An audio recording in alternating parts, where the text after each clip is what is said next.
Hello dear student, मैं हूं Shailesh, faculty geography, और आप सभी का वेदांता आईएएस के इस ऑनलाइन प्लेटफॉर्म पर स्वागत करता हूं।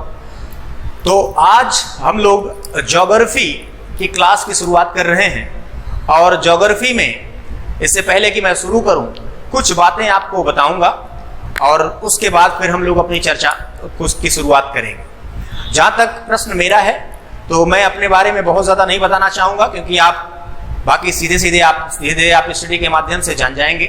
अभी आपको इतना बता दूं कि मेरा करीब 7 साल से ज़्यादा का एक्सपीरियंस है आईएएस के कोचिंग में पढ़ाते हुए, और बहुत बड़े बड़े संस्थान हैं जिसमें मैं पढ़ा रहा हूं और ऑनलाइन क्लास बाकी जगह ऑफलाइन बड़े पैमाने पर जो है ऑफलाइन क्लासेस में लेता रहा हूं। और इसके साथ साथ आईएएस और पीसीएस दोनों, स्टेट पीसीएस और आईएएस में दोनों में मैंने आगे आप देखिए सारे चरण जो है प्री, मेंस और इंटरव्यू तक जाने का मुझे अवसर भी प्राप्त हुआ है, इसलिए सारा अनुभव है जो आपको मैं दे पाऊँ। और यहाँ आपको भूगोल में जो भी बताएंगे आप उसको पूरी तरह से ध्यान से सुनेंगे और उसको आप अपनी अप्लाई करेंगे। आपको हम अप्रोच के बारे में बताएंगे, आपको ज्योग्राफी को कैसे टैकल करना है उसके बारे में बताएंगे, ठीक है, और आपको कैसे एक विषय को दूसरे से जोड़ा जा सके वो भी हम आपको सिखाएंगे। तो चलिए बहुत ज़्यादा चर्चा न करते हुए शुरू करते हैं।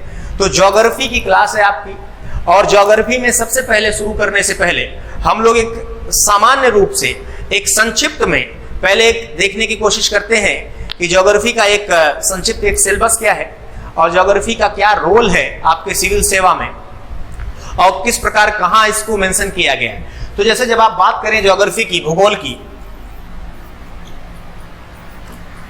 तो भूगोल आप देखें कि ये जीएस, अगर आप मेंस की बात करें तो मेंस की बात करो तो जीएस ये फर्स्ट पेपर में आपका जो फर्स्ट पेपर जीएस है, ठीक है, जीएस के फर्स्ट पेपर में आप जानते हैं जहां आपको इतिहास पढ़ना है, आर्ट एंड कल्चर, कला संस्कृति पढ़नी है, सोसाइटी पढ़ना है, वहीं आपको भूगोल भी पढ़ना है, ठीक है, फर्स्ट पेपर में। तो फर्स्ट पेपर में ये मेंशन है, लेकिन केवल फर्स्ट पेपर में नहीं, थर्ड पेपर जब आप जीएस का पढ़ेंगे तो उसमें जो इकोनॉमी वाला खंड है, आगे हम आपको बताएंगे कि अर्थव्यवस्था वाला जो खंड है वो भूगोल से बहुत सारा जुड़ता है। जैसे जब आप बात कृषि की करते हैं, जब बात हम संसाधन की करते हैं, उद्योग की करते हैं, परिवहन की बात करते हैं, ठीक है, तो ये भूगोल में भी महत्वपूर्ण है और उसके साथ साथ अर्थव्यवस्था में भी महत्वपूर्ण है। तो वहां भी आपको क्या है, इसको भूगोल मेंशन नहीं है थर्ड पेपर में, लेकिन वहां भी आपको पर्याप्त इसका लाभ मिलेगा। यानी भूगोल जो विषय है वो एक इंटर रिलेशन बनाता है, एक अंतर संबंध स्थापित करता है, ठीक है। इसका मतलब भूगोल जो है वो एक अंतर विषयी विषय है, एक ऐसा विषय है कि जो कई और विषयों से के साथ जुड़ा हुआ है, ठीक है। यानी भूगोल विषय का संबंध कई और विषयों के साथ भी क्या है, जुड़ता है, ठीक है। अब जैसे भूगोल पढ़ना है आपको, तो भूगोल नहीं पढ़ेंगे आप, नहीं समझेंगे तो आपको पर्यावरण समझ में नहीं आएगा। भूगोल आप नहीं समझेंगे तो आपको डिजास्टर मैनेजमेंट नहीं समझ में आएगा, यानी आपदा प्रबंधन नहीं समझ में आएगा। भूगोल को बेहतर तरीके से नहीं पढ़ेंगे तो हमने कहा कृषि वाले, उद्योग वाले, परिवहन के जो भाग अर्थव्यवस्था के हैं वो आपको समझ में नहीं आएंगे, ठीक। उसके साथ साथ आपको जब आप इंटरनेशनल रिलेशन, सेकेंड पेपर जो आपका जीएस का है उसमें इंटरनेशनल रिलेशन है, आईआर है, तो इंटरनेशनल रिलेशन को यानी अंतरराष्ट्रीय संबंध को समझने के लिए भी भूगोल की जरूरत पड़ती है। भूगोल आप देखेंगे भारत की स्थिति क्या है, हिंद महासागर की स्थिति क्या है, तो आपको जो एक कहते हैं एक शब्द आता है भू राजनीति, एक शब्द आता है भू राजनीति, भू राजनीति, जियो पॉलिटिक्स, इसको समझने में आपको आसानी होगी, जियो पॉलिटिक्स को समझने में आपको आसानी होगी, भू राजनीति आपको समझ पाएंगे आप, ठीक। इसके अलावा जब आप आंतरिक सुरक्षा की बात करते हैं, इंटरनल सिक्योरिटी जो आपके पेपर थर्ड में है, उसको भी आंतरिक सुरक्षा को समझने के लिए भी आपको अपने देश का भूगोल समझना पड़ेगा, वो बहुत जरूरी है, ठीक है। तो इस प्रकार भूगोल जो विषय है वो अंतर विषयी है, एक दूसरे के साथ जुड़ा हुआ है। ऐसे तो मैंने कहा पेपर फर्स्ट में है भूगोल, फर्स्ट पेपर जो आप देख रहे हैं, लेकिन थर्ड में भी बहुत जरूरी है, सेकेंड में आपको इंटरनेशनल रिलेशन में भी क्या करेगा, बहुत हेल्प करेगा, ठीक। अब जहां तक बात करें भूगोल का, तो भूगोल अगर बात करें तो भूगोल जो है अगर आप इसको देखें तो जब प्री की बात हम लोग करते हैं, जब प्री परीक्षा की बात करते हैं, प्राथमिक परीक्षा की बात करते हैं, तो इसमें जो भूगोल आपका है वो बहुत महत्वपूर्ण एक रोल प्ले करता है, बहुत महत्वपूर्ण भूमिका है। जैसे आप देखें कि जो प्री में जो जीएस का पेपर है प्री वाले जब आप बात करते हैं तो जीएस में आप देखें कि जो जनरल स्टडीज का पेपर होता है, एक सीसेट होता है, सीसेट क्वालिफाइंग होता है, आप जानते हैं, ठीक है। लेकिन जो जीएस का पेपर होता है बहुत महत्वपूर्ण होता है। उसमें आप जानते हैं कि जीएस के पेपर में 100 क्वेश्चंस होते हैं, 100 प्रश्न होते हैं, और आमतौर पर आप देख रहे हैं कि जो 50 से 55 के बीच में प्रश्न कर ले जा रहा है सही, ठीक है, नेगेटिव मार्किंग भी है, तो आपको कट पीट के आपका 55 के आसपास रहे। वैसे कैटेगरी के हिसाब से कुछ चीजें परिवर्तित होंगी, लेकिन 50 से 55 के बीच आप या 55 प्लस रहिए तो निश्चित तौर पर आप जो है आप पूरी आराम से अभी पास कर सकते हैं यूपीएससी का, ठीक है। तो उसमें आप देखें भूगोल का जो रोल है, पहले तो भूगोल से सीधे सीधे 15-20 क्वेश्चन आते थे, अभी भूगोल से सीधे सीधे प्रश्न कम हुए हैं, जैसे मान लीजिए 10-12 प्रश्न भूगोल से हैं। लेकिन भूगोल के अलावा जो है, ज्योग्राफी के अलावा, भूगोल के अलावा देखें आप कि जो मान लीजिए 10 से 12 प्रश्न हैं, लेकिन इसके अलावा जो आपका पर्यावरण है, आपका पर्यावरण जो है, इससे आप देखें 15 प्लस क्वेश्चंस आ रहे हैं। और आपको पर्यावरण के क्वेश्चन को करने के लिए भूगोल आपको समझना बहुत जरूरी है। तो अगर पर्यावरण और भूगोल से मिला दिया जाए तो आप देखेंगे दोनों मिलाकर लगभग जो है 25 क्वेश्चन जो है, 25 क्वेश्चन से ज्यादा। और अगर इकोनॉमी वाला जो खंड है उसमें भूगोल जो आपका है उसको भी जो मदद मिलेगी आपको, यानी इकोनॉमी प्रश्न करने के लिए आपको भूगोल की जरूरत पड़ेगी, तो अगर उसको भी जोड़ दिया जाए तो ये 25 से 30 क्वेश्चन के आसपास चला जाता है। तो अगर आप देखें, जैसे मैंने कहा कि मान लीजिए आपको पास करने के लिए प्री परीक्षा, जैसे आपको मान लीजिए पास करना है, प्री आपको जो है निकालना है, मैंने कहा आपको इसमें 50 to 55 क्वेश्चन अगर आपको करने हैं कट पिट के, इतना आपका सही होना चाहिए। तो इसमें आप देखें 25 तो यही है, ठीक है, तो 50% तो आप देख रहे हैं यही। इसलिए इसका बहुत ही महत्वपूर्ण जो है, आप देखेंगे ये बहुत महत्वपूर्ण विषय है, ठीक है। इसलिए भूगोल को आप बेहतर तरीके से समझेंगे और उसके बाद फिर आप, ताकि आपको प्री आसानी से आपका निकल सके। और मेंस की बात करें तो जो निबंध का पेपर है, निबंध भी है, अगर आपका भूगोल अच्छे से तैयार है तो ये आपको कहां मदद देगा, ये आपको जो है निबंध में भी मदद देगा। कहां मदद देगा आपको? निबंध में भी मदद देगा, ठीक है। क्योंकि बहुत सारे जो विषय ऐसे हैं कि अगर भूगोल और पर्यावरण आप बेहतर तरीके से समझ सकते हैं तो आप निबंध आराम से, एक निबंध आप उससे लिख सकते हैं। तो इसलिए बहुत महत्वपूर्ण विषय है, ठीक है, इसका रोल बहुत महत्वपूर्ण है। अब अगर इसको हम बात करें कि इसकी आखिर एक सामान्य तौर पर कि इसका सिलेबस क्या है, क्या क्या पढ़ना है हम लोगों को, ठीक है, तो इसको अगर बात करें तो इसमें देखिए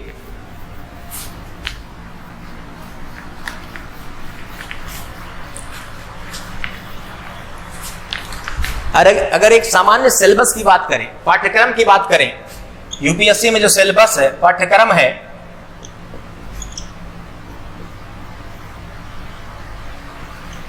सिलेबस है, तो इसको अगर देखें तो इसमें आप समझें कि भूगोल जो है, ठीक है, इसमें आप देखें भूगोल का 2 पेपर, एक विश्व का भूगोल है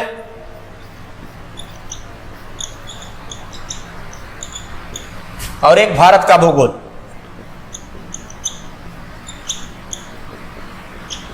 ठीक है। फर्स्ट पेपर, जब विश्व की भूगोल की बात करते हैं तो इसमें आप समझें, इसमें बहुत सारी चीजें हैं, जैसे जो मान लीजिए आपका ब्रह्मांड और सौरमंडल वाला भाग है, आप कह लीजिए सौरमंडल वाला भाग है। हालांकि सौरमंडल की भूमिका आप प्रश्न में कम है, बहुत पीछे नहीं, इधर आप 7-8 साल से, 8 साल से 9 साल से देखेंगे तो सौरमंडल से प्रश्न बड़े कम आ रहे हैं, ठीक है, मेंस में तो आते ही नहीं, प्री में भी बहुत कम आ रहे हैं। तो ये भी है, जब आप पढ़ें तो ये देखें कि किस खंड की कितनी उपयोगिता है, तो उसके अकॉर्डिंग आप चीजों को पढ़ना समझें। तो मैंने कहा लेकिन फिर भी पढ़ना है, तो सौरमंडल है, उसके साथ साथ सौरमंडल के साथ आपका जो बेसिक भूगोल है, जो आप देखें जिसमें अक्षांश देशांतर है आपका, ठीक है, इसमें यानी सामान्य भूगोल आप कह लीजिए, सामान्य भूगोल,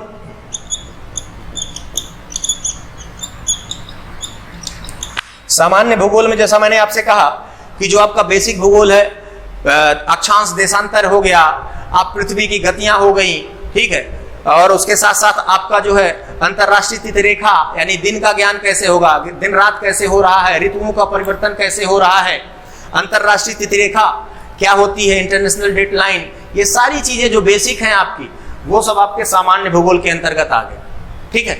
और इसके साथ साथ आपको स्थल मंडल, जो 3 महत्वपूर्ण है, स्थल मंडल, वायुमंडल और जलमंडल।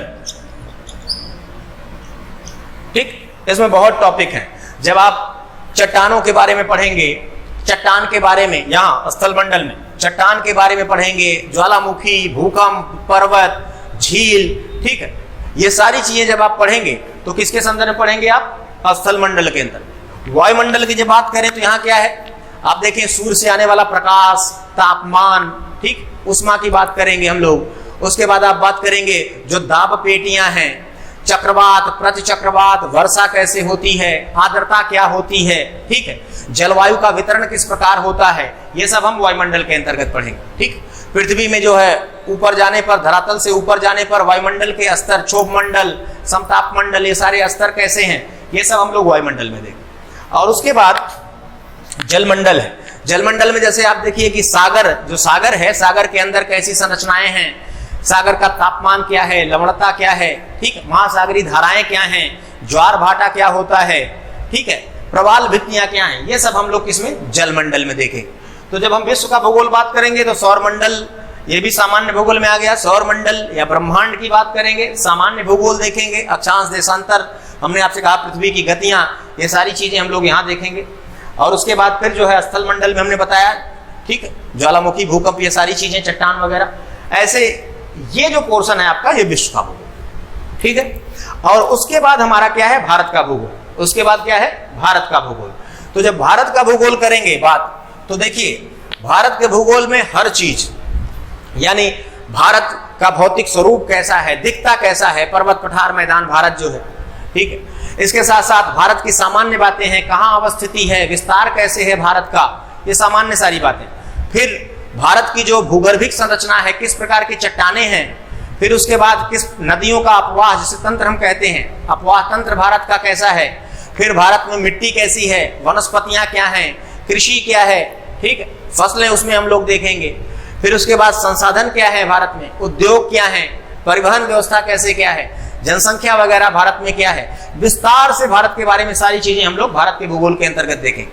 ठीक, तो इस प्रकार से आपने देखा दो। तो पहले, सबसे पहले हम लोग यहाँ, ठीक है, सौरमंडल जो आप देख रहे हैं, ब्रह्मांड और सौरमंडल, यानी ब्रह्मांड के अंदर सौरमंडल भी आ गया, ब्रह्मांड के अंतर्गत सौरमंडल भी आ गया। तो सबसे पहले हम लोग देखिए, ये भी ध्यान रखिए, इस खंड से प्रश्न अब कम आ रहे हैं, इस खंड से प्रश्न क्या है? कम आ रहे हैं। तो इस पे ये भी ध्यान देना है, इसमें जो महत्वपूर्ण बातें हैं उसको सीखते हुए आगे बढ़ना है। और इसके बाद आप देख रहे हैं, जैसे ये जो आप देख रहे हैं वायुमंडल, यहां से प्रश्न बहुत ज्यादा आते हैं, वायुमंडल से प्रश्न बहुत ज्यादा आते हैं। और उसके साथ साथ भारत का भूगोल जो है, यहां से प्रश्न सबसे ज्यादा आते हैं। तो आपको पढ़ाई के साथ साथ ये भी समझना है कि किस खंड पर कितना जोर दें। केवल किताब उठाए पढ़ने लगे तो उससे लाभ नहीं होने वाला, किस पोर्शन पर कितना ध्यान देना है ये भी आपको समझना है, ये बहुत जरूरी। तो ये बातें हैं। अब इसके साथ साथ अगर आप किताबों की बात करेंगे तो एनसीईआरटी की भूगोल की जो बुक्स हैं, आप ये 6 to 12 ले सकते हैं। 6 से लेकर 12 तक एनसीईआरटी को बढ़िया से पढ़ डालें। 6, 7, 8 में बेसिक चीजें मिलेंगी, उसके बाद आपका 9, 10, 11, 12 जैसे बढ़ेंगे वैसे सबसे ज्यादा आपको जो उपयोगी चीजें हैं मिलने लगेंगी। तो एनसीईआरटी किताबें पढ़िए। एटलस जरूर रखिए, एक एटलस आप रखिए अपने पास। क्या रखिए? एटलस ऑक्सफोर्ड का, एक आपका ऑक्सफोर्ड का एटलस होना बहुत जरूरी, ऑक्सफोर्ड का एटलस होना बहुत जरूरी। ठीक, ऑक्सफोर्ड का आप स्टूडेंट एटलस ले लीजिए। मैपिंग भी उसमें आप करते रहिए, देखिए उसमें उत्तरी अमेरिका, दक्षिणी America, Africa, Europe, Asia, Australia, सब महाद्वीप, उसमें एक एक करके उसको सब देखिए। तो ये है आपकी चर्चा। अब हम लोग सामान्य ये सारी बातें रही, अब आगे बढ़ते हैं और समय नष्ट न करते हुए सौरमंडल, ब्रह्मांड और सौरमंडल जो है पहला टॉपिक जो बेसिक है, इसमें हम लोग इसकी चर्चा आज शुरू करते हैं। ये पूरी तरह से हो जाएगा, मैंने कहा फिर सामान्य भूगोल, स्थल मंडल, वायुमंडल, जलमंडल, ये समाप्त हो जाएगा। फिर हम लोग भारत का भूगोल देखेंगे। ठीक, तो ये पैटर्न है। तो आपको एकदम परेशान नहीं होना है, आपको आराम से चीजों को लेकर पढ़ना है, रिवीजन अच्छे से करना है। चलिए तो इस खंड से शुरुआत करते हैं।